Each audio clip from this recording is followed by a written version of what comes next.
Saludos, gracias por estar en mi canal. En esta oportunidad vamos a hablar sobre la lectura, un ejercicio que no a muchos les gusta, pero que es de mucho provecho para todos. Comenzamos inmediatamente. Primero vamos a ver la etimología de la palabra leer. Bueno, la palabra leer viene del vocablo legere, del latín. Y legere es una palabra que significa escoger, seleccionar. Originalmente y de modo literal eso significa ese término. Pero esa palabra no siempre fue del latín, porque parece que se tomó del griego lego, que en griego lego quiere decir hablar. Y entonces legere significa, si se tomó ciertamente del griego, significa escoger y hablar, o escoger para hablar. Creo que eso hace sentido a todo el mundo, porque cuando uno lee es precisamente eso lo que uno hace. Uno almacena el conocimiento y a la hora de hablar uno escoge de lo que sabe, lo que necesita, y así puede hablar. ¿Qué es la lectura entonces? La lectura es el proceso por el que el cerebro, por medio de la vista, hace contacto con un texto escrito, interpreta los códigos que hay en ese texto y decide qué hacer con la información servida. Algunos detalles en esta información. Primero, el cerebro hace contacto con el texto escrito a través de la vista. Eso es cierto, la vista viene a ser, los ojos vienen a ser como esa ventana a través de la cual el cerebro hace contacto con lo exterior. Y cuando tenemos delante un texto como ese que yo tengo delante ahora, cuando estoy hablando con ustedes, el cerebro se pone en contacto con ese texto a través de la vista. Por eso la vista es tan importante para leer, a no ser que la persona sea de los que leen con otros sistemas que existen para las personas no videntes. En casos ordinarios, entonces el contacto se hace a través de la vista.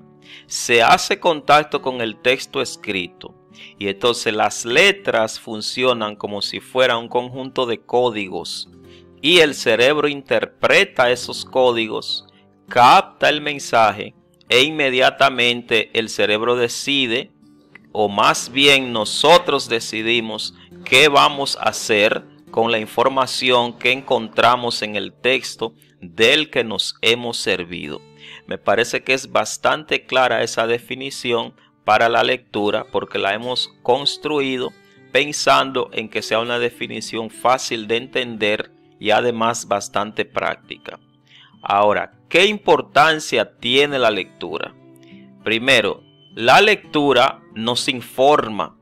Quien lee se informa. Si usted lee un periódico, usted se informa. Si usted lee, aun sea un mensaje que le manden por WhatsApp o por cualquiera de los medios que existen en el día de hoy, usted se informa cuando usted lee.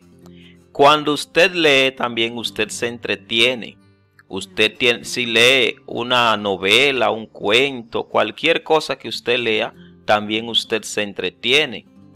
Además, al leer se aumenta el léxico.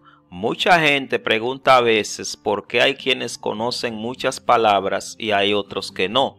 La diferencia está en que quien lee en abundancia conoce muchas palabras y quien no lee casi no conoce palabras, porque las palabras se conocen leyendo distintos textos. Además, quien lee ejercita el cerebro. La persona que se acostumbra a leer tiene el cerebro siempre activo. Incluso la lectura se puede usar muchas veces como un ejercicio para prevenir el Alzheimer, porque al leer se retiene la información y el cerebro se mantiene despierto, se mantiene activo. Claro que eso no va a funcionar si usted comenzó a leer después que ya cumplió cierta edad.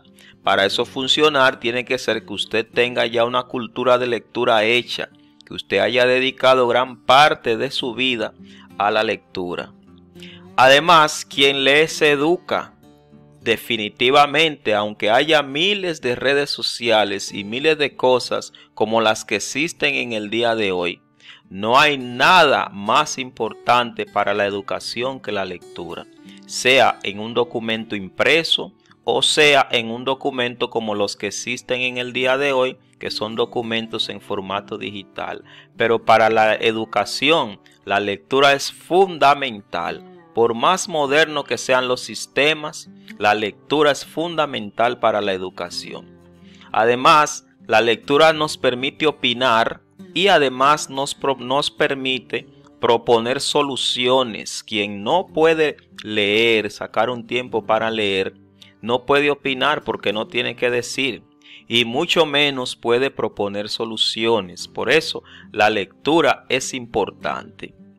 Por otro lado, existen distintos tipos de lectura. Existe por un lado la que se llama lectura mecánica, que es la lectura en la que solamente se accede a la información, pero sin la necesidad o sin la finalidad de interpretar lo que se lee. Y este tipo de lectura se puede subdividir en lectura connotativa, que es cuando el lector lee y explica los significados de algunas palabras, que aunque él no tiene intención de interpretar nada, pero como lee para un público suele detenerse y explicar lo que significan algunos términos, algunas palabras y algunas frases. Existe también la lectura denotativa. Aquí el lector no explica frases, no está interesado en dar explicaciones sobre las frases o palabras. Y existe también la llamada lectura fonológica, que es esa lectura en la que se hace énfasis en la entonación. Esa lectura está presente cuando leemos, por ejemplo, un poema, una poesía, que el tono es muy importante, la entonación es imprescindible para que se pueda entender y para que la gente pueda conectar con lo que se está leyendo. Además, existen otros tipos de lectura que pertenecen a la llamada lectura literal, que es cuando se accede a la información, pero no se miran detalles mínimos. Y ese tipo de lectura se subdivide en lectura oral, cuando se lee en voz alta para todo el mundo. Existe la lectura silenciosa, cuando usted lee en voz baja, o muchas veces ni siquiera se escucha su voz, sino que usted va leyendo en su mente. Existe también la lectura reflexiva, que no está interesada en lo que significan los términos, sino más bien en el llamado a reflexión que se hace con ese tipo de lectura. Existe también la lectura rápida, que es cuando se hace una lectura sencillamente pasando de largo, sin detenerse a nada.